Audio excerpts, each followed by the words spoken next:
ಅಪಾಯ ಅಂತ ಅದು ಯಾವ ಬಾಯಲ್ಲಿ ಹೇಳಿದಪ್ಪ. ಇಲ್ಲಿ ನೋಡು, ಶ್ರೀನಿವಾಸ್ ರೂಪದಲ್ಲಿ ಅಪಾಯ ಒಕ್ಕರ್ಸ್ಕೊಳ್ತು.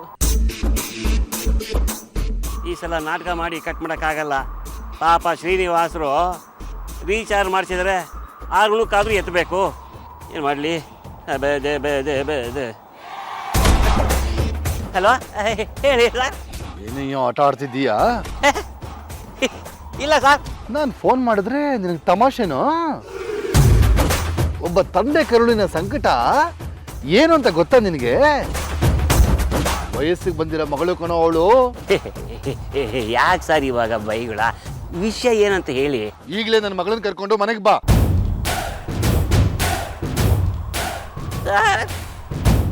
ಇವಾಗ್ಲೇನಾ? ಆಗಲ್ವೋ? ನಿನ್ನ ಕಿವಿಗೆ ಜೇನ್ ಸುರಿದು ನಯವಾಗಿ ಮಾತಾಡೋಕೆ ನನಗೂ ಆಗೋಲ್ಲ. ನನ್ನ ಮಗಳು ಎಲ್ಲಿದ್ದಾಳೆ, ಹಾಗಿದ್ದಾಳೆ, ಕ್ಷೇಮವಾಗಿದ್ದಾಳೆ ತಾನೇ? ಅಯ್ಯಯ್ಯಯ್ಯೋ, ಕುಶಲ ಕ್ಷೇಮ ಸೌಖ್ಯ sir. You don't worry sir. Geeta ಆ ಬೆಟ್ಟದಲ್ಲಿದ್ದಾಳೆ, ನಿಮ್ಮ ಅಳಿಯ ಈ ಬೆಟ್ಟದಲ್ಲಿದ್ದಾನೆ. ಏ ಸಿಂಗ್ಲಿಕ ಸದಾನಂದ, ಅವನು ನನ್ನ ಅಳಿಯ ಅಲ್ಲ. ಆದಿ ಬೀದಿ ಲೋಕ ಜನನೆಲ್ಲ ನನ್ನ ಅಳಿಯ ಅಂತ ಕರಿತಿಲ್ಲಯ್ಯ ನೀನು. ಆದಿ ಬೀದಿ ಲೋಕ ಜನನೆಲ್ಲ ನನ್ನ ಅಳಿಯ ಅಂತ ಕರೆದ್ರೆ ನಿನ್ನ ನಾಲ್ಗೆನ ಕಿತ್ತು ಬೀದಿ ನಾಯಿಗೆ ಹಾಕ್ಬಿಡ್ತೀನಿ. Sorry sir, sorry sir, sorry sir. ಸರಿ ಸರಿ, ನನ್ನ ಮಗಳಿಗೆ ಫೋನ್ ಕೊಡ.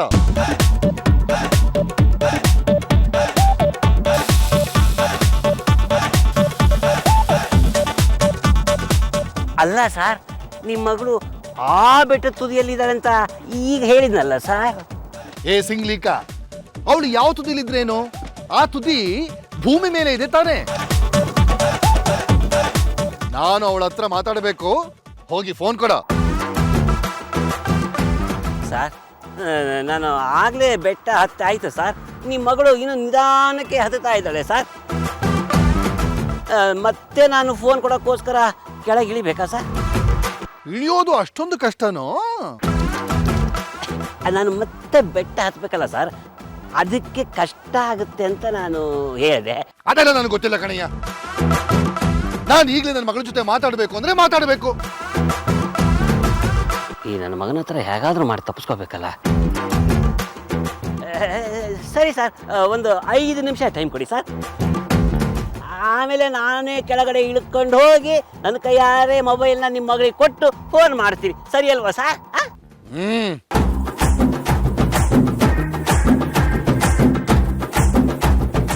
ಅಪ್ಪ, ಕಟ್ ಮಾಡ್ದ.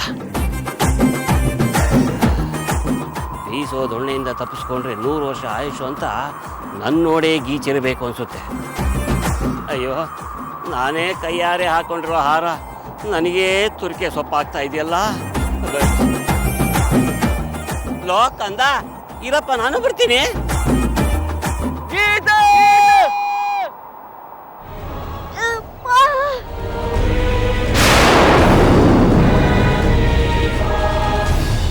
ಇಟ್ಕೊಳ್ರಿ ಗಟ್ಟಿಯಾಗಿ, ದಯವಿಟ್ಟು ಯಾರಾದ್ರೂ ಬನ್ನಿ.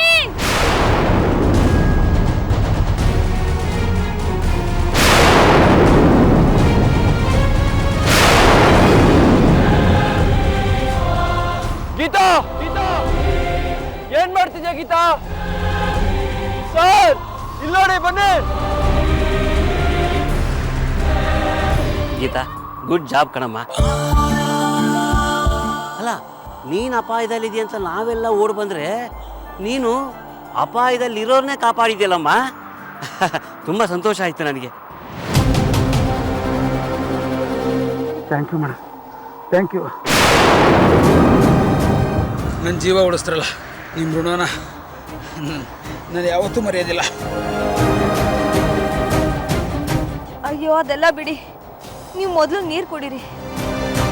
ಶರಣ್ಯ, ನೀರು ಕೊಡು.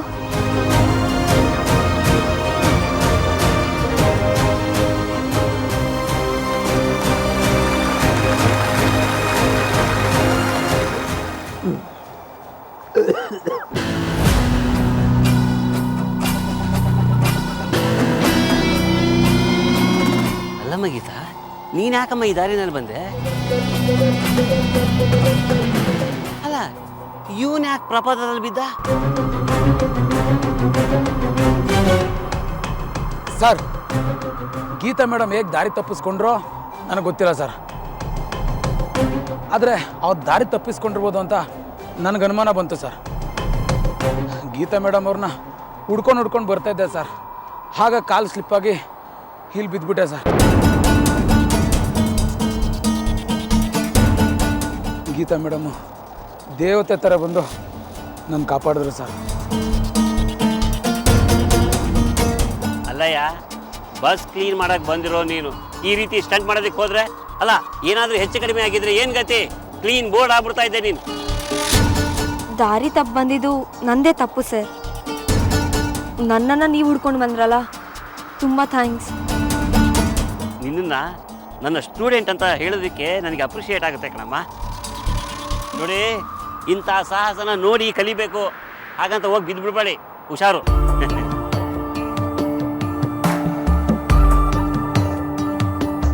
ಕೆಲವ್ರು ಇರ್ತಾರೆ, ನಾನು ನಿನ್ನ ನೆರಳು ಅದು ಇದು ಅಂತ ದೊಡ್ಡದಾಗಿ ಡೈಲಾಗ್ ಹೇಳ್ತಾರೆ. ಆಮೇಲೆ ಅವರೇ ನೆರಳನ್ನ ಹುಡ್ಕೊಂಡು ಓಡೋಗ್ಬಿಡ್ತಾರೆ.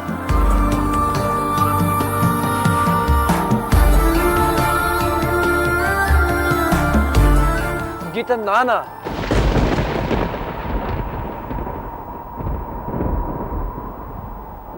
ಬಂದ್ರೆ ಹೋಗೋಣ. ಗೀತಾ ಹೇಳಮ್ಮ. ಮೊದಲು ನಿಮ್ಮ ಅಪ್ಪ DP ಶ್ರೀನಿವಾಸ್ ಹತ್ರ ಮಾತಾಡ್ಬೇಡಮ್ಮ, ನನ್ನ ಪ್ರಾಣ ಉಳಿಯುತ್ತೆ. ನೋಡು, ಇವನ್ ಪ್ರಾಣ ಕಾಪಾಡಿದೆಲ್ಲ ಅದು ಹೆಚ್ಚಲ್ಲಮ್ಮ, ನನ್ನ ಪ್ರಾಣ ಕಾಪಾಡೋದು ಹೆಚ್ಚು. ತಗೊಳಮ್ಮ, ನಾನೇ ಮಾಡ್ತೀನಿ ಬಿಡಿ ಸರ್. ಅಲ್ಲಮ್ಮ. ಬಂದ್ರೆ ಗೀತಾ,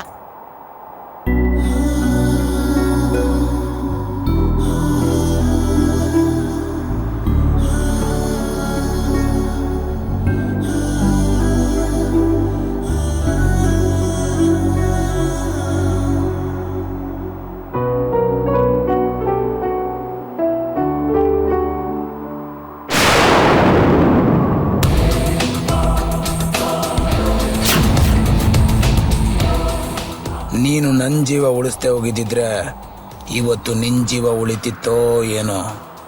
ಆದರೆ ಅಪಾಯನ ಕಾಪಾಡಿ ನೀನು ದೊಡ್ಡ ತಪ್ಪು ಮಾಡ್ಬಿಟ್ಟೆ ಗೀತಾ. ಇವತ್ತು ನಿನ್ನ ಯಾರು ಕಾಪಾಡೋಕ್ಕಾಗಲ್ಲ ಗೀತಾ.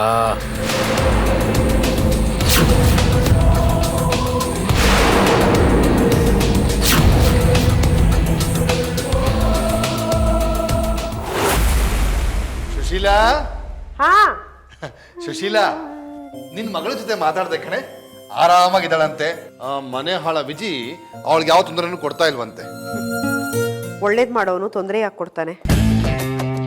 ಏನಂದೆ? ಏನೇ ಅಂದೆ? ಅದೇನೇ ಅಂದೆ ಅಂತ ಹೇಳು ಸುಶೀಲಾ. ಏನು ಇಲ್ಲ ರೀ, ಒಳ್ಳೇದ್ ಮಾಡೋರ್ಗೆ ದೇವ್ರು ತೊಂದರೆ ಕೊಡೋದಿಲ್ಲ ಅಂದೆ. ನೀನು ಇತ್ತೀಚೆಗೆ ನಂಜಕಾರ ಪದಾರ್ಥಗಳನ್ನ ತಿಂದು ತಿಂದು ನಂಜಕಾರೋದು ಜಾಸ್ತಿ ಆಗಿದೆ. ನನ್ನ ಮಗಳಿಗೆ ದೇವರು ಒಳ್ಳೇದೇ ಮಾಡ್ತಾನೆ ಕಣೆ. ಆದ್ರೆ ಆ ವಿಜಯನ ಒಕ್ಕರ್ಸ್ಕೊಂಡಿದ್ದಾನಲ್ಲ, ಅವನಿಂದ ತೊಂದರೆ ಆಗೋದಕ್ಕೆ ನಾನು ಬಿಡೋಲ್ಲ. ಸದ್ಯ ಅವನು ಒಕ್ಕರ ದೃಷ್ಟಿ ನೆರಳು ನನ್ನ ಮಗಳ ಮೇಲೆ ಬೀಳ್ತಾ ಇಲ್ಲ ಅನ್ನೋದೇ ಸಮಾಧಾನ. ಇಬ್ರು ಒಂದೇ ಕಡೆ ಇದ್ರು, ಇವನು ಕನ್ಯಾಕುಮಾರಿ, ಇವಳು ಕಾಶ್ಮೀರ. ಗೀತಾ ಎಲ್ಲೋ, ವಿಜಿ ಅಲ್ಲೇ.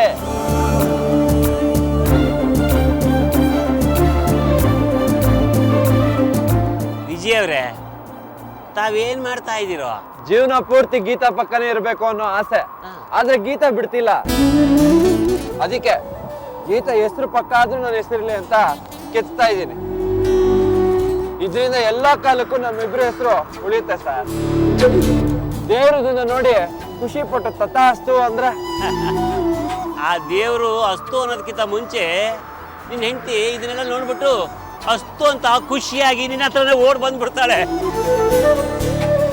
ವಿಜಿ, ಆ್ಯಕ್ಚುಲಿ ನಾನು ನನ್ನ ಫ್ಲ್ಯಾಶ್ ಬ್ಯಾಕಿಗೆ ಹೋದ್ರೆ ನನ್ನ ಹೆಂಡತಿ ಹೆಸರನ್ನ ಬಂಡೆ ಮೇಲೆ ಇದೇ ಥರ ಕೆತ್ತಾ ಇದ್ದೆ.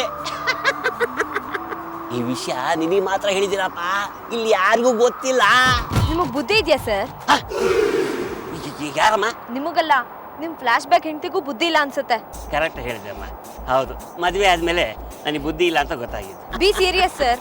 ಒಂದ್ ದೊಡ್ಡ ಶಿಲ್ಪಿ ತರ ಬಂಡೆ ಮೇಲೆ ಕೆತ್ತುತ್ತಾ ಇದ್ರೆ ನೀವ್ ನೋಡ್ಕೊಂಡು ಸುಮ್ಮನೆ ನಿಂತಿದ್ದೀರಲ್ಲ. ಇಂಥವ್ರಿಂದನೇ ಅಲ್ವಾ ಪ್ರವಾಸಿ ತಾಣಗಳೆಲ್ಲ ಹಾಳಾಗ್ತಿರೋದು, ಪ್ರಕೃತಿ ಪರಿಸರ ಎಲ್ಲ ಹಾಳಾಗ್ತಿರೋದು. ಪರಿಸರ ಇರೋದು ನೋಡಕ್ಕೆ ಸರ್, ಹಾಳು ಮಾಡಕ್ಕಲ್ಲ. ಇದನ್ನ ನೋಡಿ ನಿನಗೆ ಖುಷಿ ಆಗಿಲ್ವಾ?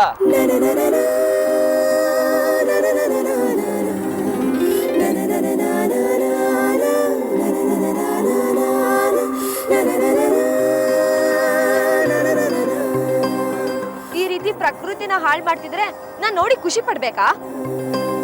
ಓಕೆ, ನಾನ್ ಮಾಡಿ ತಪ್ಪಾಯ್ತು.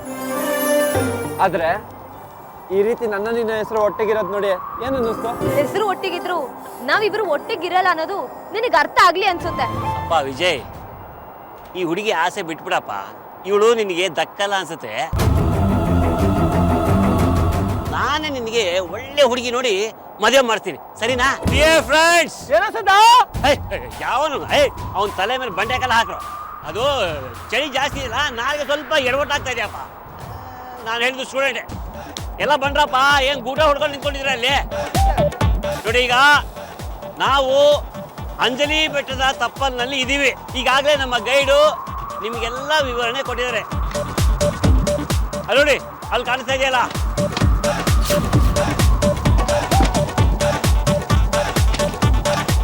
ಅದು ಕೋಡಗಲ್ಲು ಬೆಟ್ಟ ಅಂತ. ಅದ್ರ ವಿಶೇಷ ಏನಪ್ಪ ಅಂತಂದ್ರೆ, ಅಲ್ಲಿ ನಾವು ನಿಂತ್ಕೊಂಡು ನಮ್ಮ ಹೆಸರನ್ನ ಹೇಳಿದ್ರೆ ಎಲ್ಲಾ ಕಡೆನೂ ಪ್ರತಿಧ್ವನಿಸುತ್ತೆ.